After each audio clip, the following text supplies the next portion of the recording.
have a booming real estate market here. We know this, but there are some people suffering. Some elderly homeowners have become targets. People are selling their houses for hundreds of thousands of dollars less than they're worth. Channel 2's investigative reporter Justin Gray dug into this after one woman reached out to us for help. Yeah, we out here driving for dollars. Driving for dollars on Instagram. It's like a boiler room atmosphere.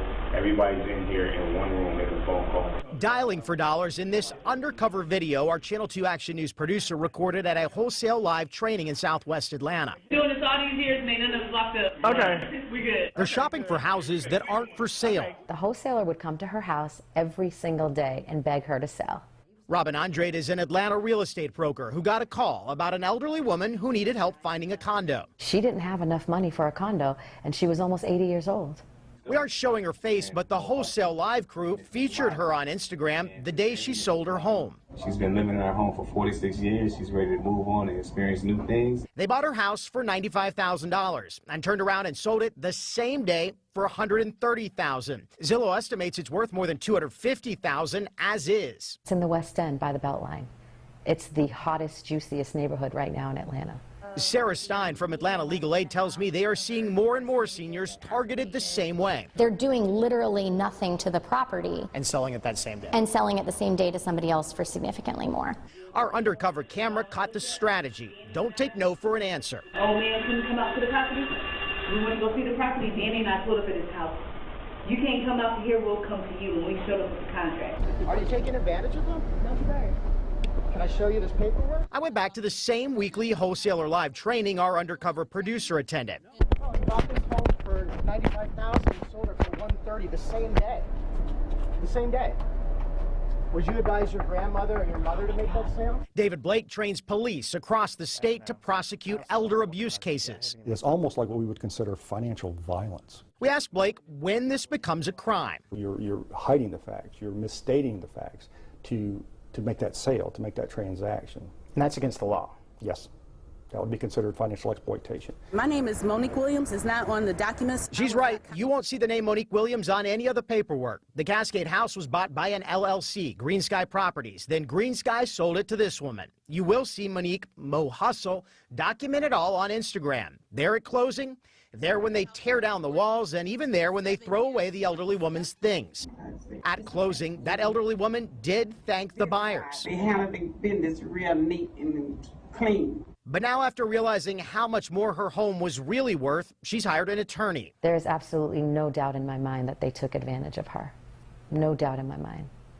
We don't know if the wholesalers have committed a crime here, but an Atlanta police fraud investigator reached out to us about this, and we've now put them in touch with the elderly woman's attorney.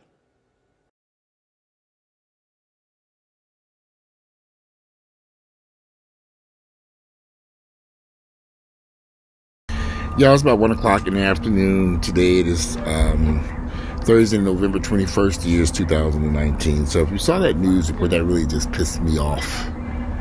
What they did to that elderly woman, to take advantage of her, to take her home for a bargain basement price. The house was worth $250,000, and they stole it from her for $95,000, and literally did not even give this woman enough money to go purchase another place to stay.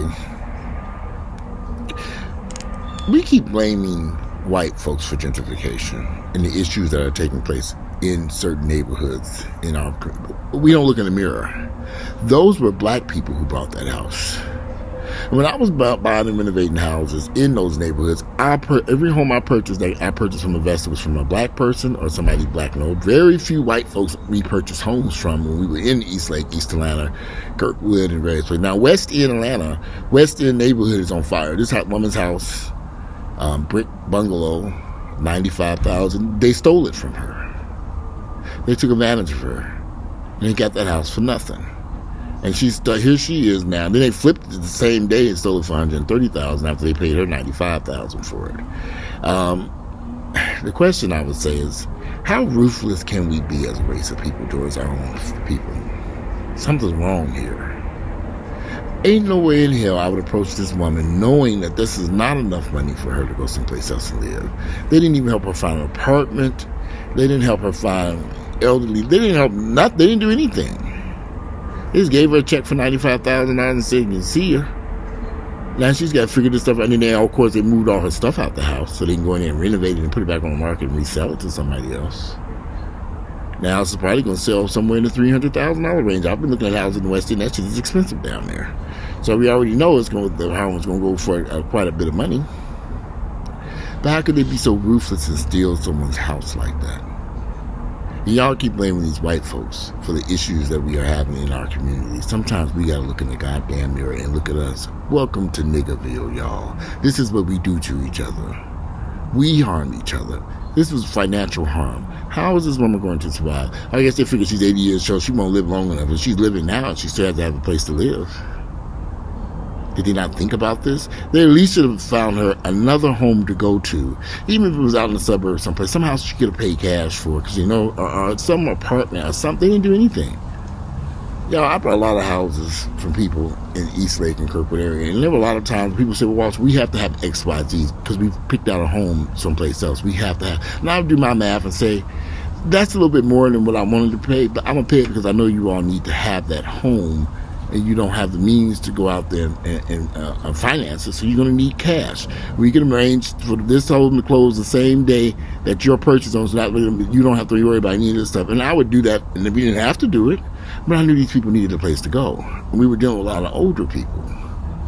This was ruthless, and this is I hope that they're able to file charges against this investment crew of people because they're heartless.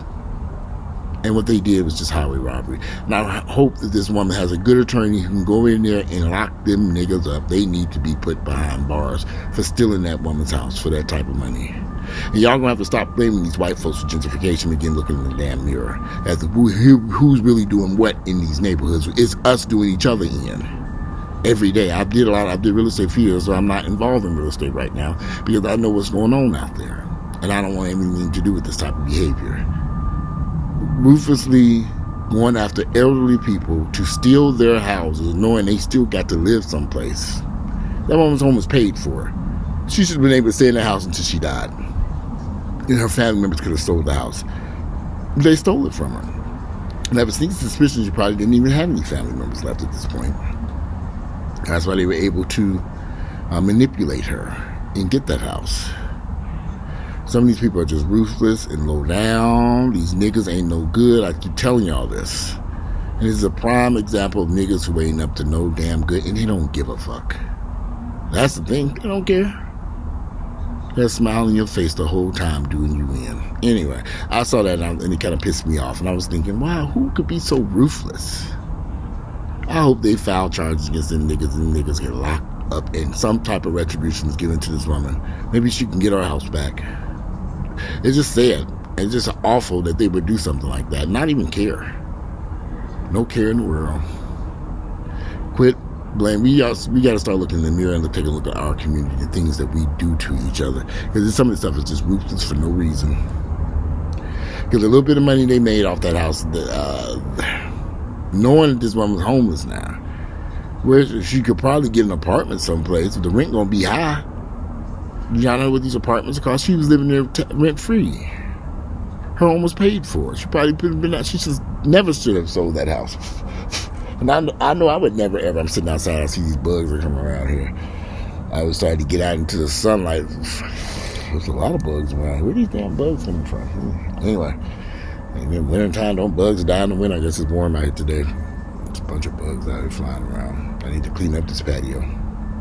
But anyway, I wanted to do a video about that because it pissed me off seeing that, with how low down and ruthless we are towards one another. That you would steal an elderly woman's home. That could be, you don't even view, and then they were smiling, knowing what they did. And they don't see any remorse in it, knowing this woman has no place to go. She thinks she can go buy a condo where with $95,000? Macon, Georgia or something? She's not has enough cash to do anything with, but put it in the bank and pay rent. That's it. And I don't know the circumstance or condition of the house that she was in, but she was living in the house. So obviously the house was habitable. And she could have stayed in that house, Just slow down. And I hope that they are able to arrest them niggas and file charges and lock their asses up. And I'm sure this has happened to thousands of elderly black people in these neighborhoods. That's why these neighborhoods are changing so rapidly, because of things we doing to each other. Anyway, that's just my thoughts and opinions on this. It's just ruthless, it's low down, it's dirty, it's disgusting, it's nigga shit, and I hate it. And that's what we do to each other. We just too ruthless, and all this for some money that you would steal a home from an 80-year-old woman and give her nothing. Because they might as well say she basically got nothing for the house. The house was worth $250 and she only got $95,000. They sold it the same day for $130. Something's odd with these numbers here. So they knew what the value of that house was. They never explained it to her what the value of that house was. And we've got, it's just ruthless. It pissed me off. Pissed me the fuck off. And I hope they lock them niggas up. Anyway, this is going to be a short video. I'm out of here. I got to get out of here. I got a bunch of shit I need to do today. But I saw that news Trump report and I said, wait a minute now. This is low down. Low down. I hope they do lock their asses up or something comes out of this for that woman. Because this doesn't make any sense. Anyway, I'm out of here. Today is Thursday, November 21st, years 2019. I'm out of here and enjoy the rest of your Thursday.